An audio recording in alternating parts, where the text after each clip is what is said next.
I request Dr. Gurvinder Singh, Assistant Professor Medical Oncology, HBCH Sangrur, for his talk on performance status and end-of-life care in NSCLC patients receiving ICA. Good afternoon, everyone. Thank you, the organizing team, for giving me this opportunity. So, I'll talk briefly about the retrospective review done regarding the performance status and end-of-life care among advanced non-small cell lung cancer patients who received immune checkpoint inhibitors. Next.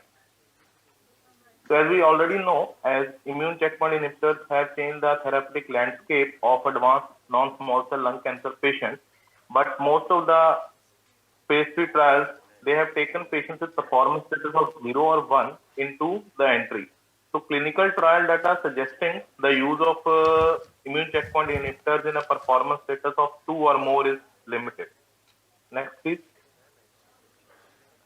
So non-randomized prospective studies of immune checkpoint inhibitors in patients of performance status 2, they have shown their safety, but they don't provide much insight into the survival. And there is also very limited real-world data regarding the same. So limited evidence in small cohorts of patients suggests that survival after treatment with immune checkpoint inhibitors among these patients is markedly worse as compared to patients who have a performance status of 0 or 1. Median survival was 13.4 months versus 4.2 months.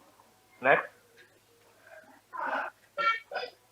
So all these in treatments, they have implications of end-of-life healthcare utilization, and among the patients, it is clear that who patients receive chemotherapy near end of life, they have higher risk of dying in intensive care unit, late referral to hospice care, and they have a more physical and psychological stress.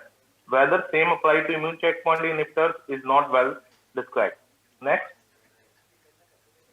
So this is a retrospective study done at Massachusetts General Cancer Hospital, Boston. They took a total retrospective patients of 237 and around 153 patients, they were PS of 0 or 1, and poor performance status patients were 2.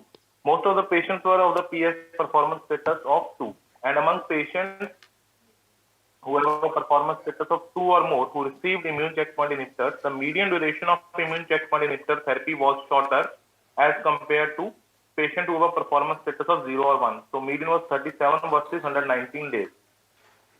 Next. So regarding patient details, in patients who have a performance status of 0 or 1 or more than 2 or equal to 2, most of the patients received nivolumab in both the groups, and most of them received the immune checkpoint inhibitors as second line or later. Next. So overall survival and performance, progression-free survival, this clearly demonstrates that in a patient who have a poor performance status, their median survival and PFS was much shorter as compared to patients who have a performance status of 0 to 1. Next.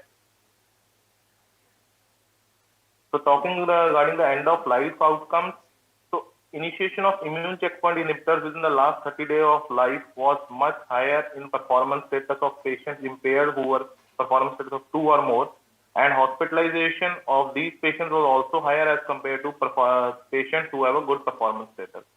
Next. So patients who received immune checkpoint inhibitors in the last 30 days of therapy, they were less likely to receive hospice care, less likely to be on the hospice care for more than 7 days, and more likely to be hospitalized in the last 30 days of their life, and more likely to die in a skilled nursing facility than patients who initiate immune checkpoint inhibitors more than 30 days from the death. Next.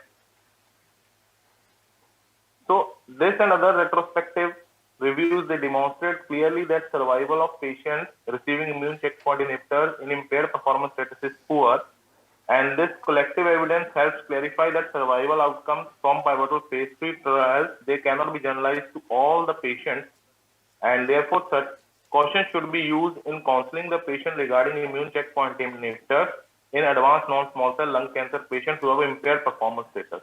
Next. So there is clearly a limitation, as this was a single center retrospective study. There can be bias of the practice patterns and you specific to that institution. And so there was also lack of socio-demographic diversity, which limits the generalizability of this study. And most of the patients in this study receive immune checkpoint inhibitor in the second line or later line of therapy. Next. So the trials are on the way, checking to assess the efficacy and safety of immune checkpoint inhibitors in patients with impaired performance status. So there is a need for the incorporation of adults with impaired performance status into randomized clinical trials, and the immune checkpoint inhibitors should be used judiciously in these patients, telling them the side effects and probable benefits. Next. Thank you. Thank you so much. Thanks, Dr. Gurvinder, for an excellent presentation. I now invite